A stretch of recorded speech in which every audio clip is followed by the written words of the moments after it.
Morning. It's a beautiful summer morning here in Virginia. I had my sunrise blast on the motorcycle this morning and 16 ounces of strong coffee. So now I'm ready to talk to you about why your employees don't care about the performance of your business. I hate to start your day that way, but that's the way it is. Gallup says that 1 in 5 employees are actively disengaged. They don't perform and their behavior is dragging down the performance of others. In a large survey, Gallup also reported that 75% of employees said they could be significantly more effective. That's the bad news. The good news is that means there's a lot of opportunity.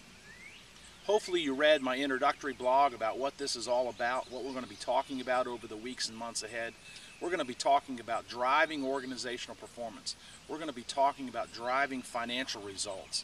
Whether you measure profit, whether you measure EBITDA, cash flow, return on assets, whatever it is you measure, we're going to talk about driving organizational performance. And we think there are 4 critical factors in that regard. The first is, how do you define it? The second is, how do you measure it? The third thing is, how do you put together an operating plan to pursue it? And lastly, who and how do you reward employees for achieving it? Today I want to spend just another minute or so talking about defining it. Just recently I received from a potential client this 80-page document, 80 pages, which was their attempt to define, measure, pursue, and reward organizational performance. It is unbelievable, a massive document. There are 38 pages dedicated to just measurements. Here's what they're going to measure and the formulas to measure them by. It really is a frightening document, because what they've created here, they were calling us because this really wasn't working, and they had real questions about what they were doing after the fact, and their instincts were correct. It isn't working. What it is it's a document that creates distrust. What employees don't understand, they don't trust, and distrust is not a good ingredient when it comes to driving organizational performance. When employees don't trust you, that's counterproductive to driving organizational performance. And measurement systems that attempt to define performance with multiple metrics, multiple charts and graphs, are just counterproductive to this effort. I was in a company recently in North Carolina, where as I'm waiting for my appointment to begin, I'm sitting in the human resource office, and there is a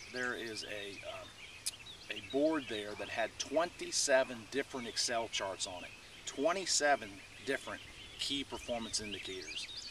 We didn't even have to start the meeting before I knew this organization was in trouble. Those 27 different metrics are at the best case are distractions. At the worst case is a vehicle in which to totally create an atmosphere of distrust among your organization. You know, 40 years ago, Vince Lombardi, the great coach of the Green Bay Packers, really boiled it down to its basics. A reporter came up to Vince after the end of a game one time and said, "Vince, you know, you've got an amazing record. What does it take to win a football game?" And Vince Lombardi said, "Man, you've asked a big question, and it's going to, you know, how much time do you have for the answer?" And the reporter rethought that question, and he said, "What's the essence of winning a football game?" And Lombardi responded, "That's a much better question." He said, "The essence of winning was running, passing, blocking, and tackling. When we do those 4 things well, we'll win more." That just could not be a better example of defining organizational performance. What are the 4 key metrics that are driving your organization's financial results? Again, whether you're measuring profit, EBITDA, cash flow, of all the things we could measure, what are the 4 most critical factors that exert the greatest influence on your profit or your EBITDA? What are those? And you can't shoot from the hip with those answers. Okay, that's a product of study. That's a product of analysis. But if your employees don't have a universal understanding of running, passing, tackling, and blocking, if they don't have a universal understanding of those 4 fundamentals, okay, you will never get your employees fully engaged in the performance of your business. So that's kind of the message of today. How do you take the complexity of your organization and boil it down to absolutely the rock bottom 4 fundamentals that every employee needs to know, every employee needs to understand, and every employee needs to come face to face with on a daily basis. What are the 4 factors driving your business this month? One last thought.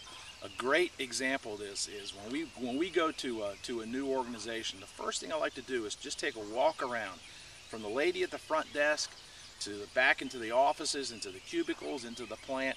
I just want to run into people and I want to ask them, okay, it's the middle of the month. It's the 22nd of June.